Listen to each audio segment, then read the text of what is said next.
After the Vadh of Kans, Jarasandh planned on taking revenge for his son-in-law.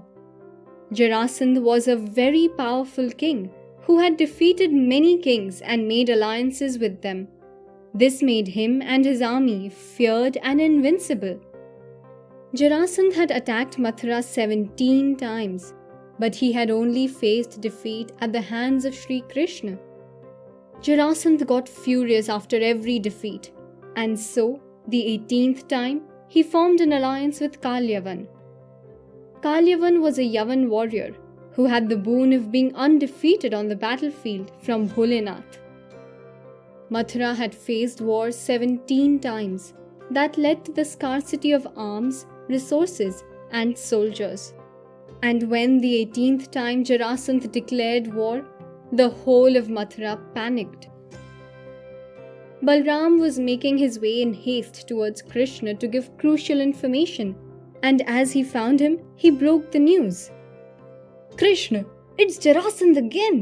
He doesn't seem to know how to give up. This time he has brought an even bigger army with him." There was no change in Krishna's expression as he kept on playing his flute gleefully. Balram knew his brother well and asked him, "Madhav, you seem to be enjoying your flute a little too much today. Would you be joining me or should I lead ahead?" Krishna slowly opened his eyes that forever held a peaceful gaze. He took one good look at his brother and smiled. Taking a deep breath, he said, "Thou, do you know the reason Jarasandh's army is bigger than ever this time? He has brought in an invader from Yavan to help him. It is impossible to defeat this mighty invader." The brave generals of Mathura present there were baffled to hear these words. The commander of the army inquired, "We have given them the taste of defeat over and over for 17 times. With you by our side, Madhav, we can defeat anyone." "My dear, you speak because you do not know the story of Kalayavan. His walk is that of a tiger who has never tasted defeat, as he was born from the boon of Shiv. Because of Mahadev's boon, he cannot be defeated on the battlefield." Krishna gave brief information about their enemy. "So what do you suggest we do?" Balram asked as he was curious to know what Krishna was planning.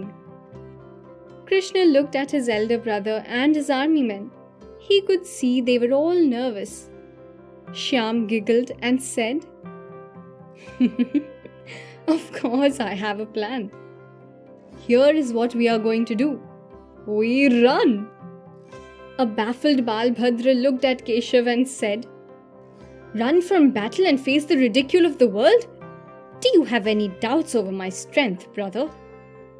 Krishna calmly replied, "Thou, battles are won by strategy and not strength alone. Sometimes running can be a good strategy. Trust me on this one, the way you have trusted me every time." The next morning, Kalayavan was giving instructions to his army as they reached the gates of Mathura. Kalayavan told his army what he knew about Krishna through Jarasandh. Kalayavan described to his men Sri Krishna's appearance as the person they needed to capture. He said, "When you see someone who shines like 1,000 suns, a face that reflects the peace of moon, whose beauty needs no ornamental enhancements, and a smile that can captivate his enemies too, capture him and bring him to me." The army of Kalayavan entered Mathura like a pack of wild hunting dogs. They went everywhere and searched for this man. Kalayavan too was on watch, and suddenly a few of his men informed him about a man, but the soldier failed to fully describe him. He said, "There is a man at the gate. He is the most handsome man I have seen. He is dark and radiant, but it seems like he is escaping." Kalayavan rushed to the gate and found Shyam. Kalayavan too stood mesmerized for a few moments before jumping into action. He saw Krishna fleeing from the battlefield, and so Kalayavan followed him. He wanted to catch Krishna so desperately that he forgot to take any arms with him. Watching Krishna run so fast surprised Kalayavan, and he shouted, "I have heard how you killed Kans with your own hands and how you defeated Jarasandha 17 times, and yet you are running away?"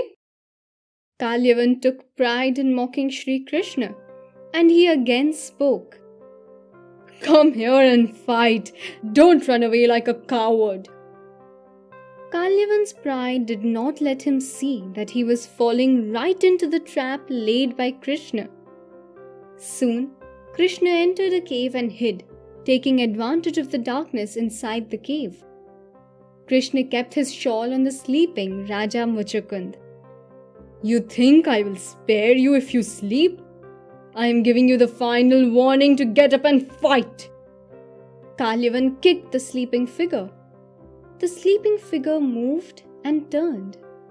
Kalayavan was in shock to realize it was not Krishna. But before he could explain, Muchukund opened his eyes and Kalayavan was reduced to ashes. Muchukund then saw a dark man standing, a being shining brighter than the suns he had ever seen. "Who are you?" Raja asked. "My names and my actions cannot be named in one breath. Rajan, your time to sleep is over. Ask me for any boon and I shall grant it to you," Sri Krishna said. To Krishna's surprise, Raja simply asked to be with Narayan. But Mohan tried testing Raja and said, "I can give you anything you like. I can make you the king of the entire world. You name it and you shall have it." Listening to all this, Raja replied, "Hey Dev, please do not make fun of me. I have been a great king, fought many wars and won them all, have had a prosperous kingdom, but somehow your presence brings me peace. That is all I want." Krishna smiled and said, "My king, you truly are a great hero and deserve salvation. You needed to do penance, for you had killed many, and now your days of penance are over. I grant you a place in Vaikuntha where you can be with me." The two then departed. Krishna went back to Mathura to help Balram defeat the army, and the king stayed back and commenced his penance.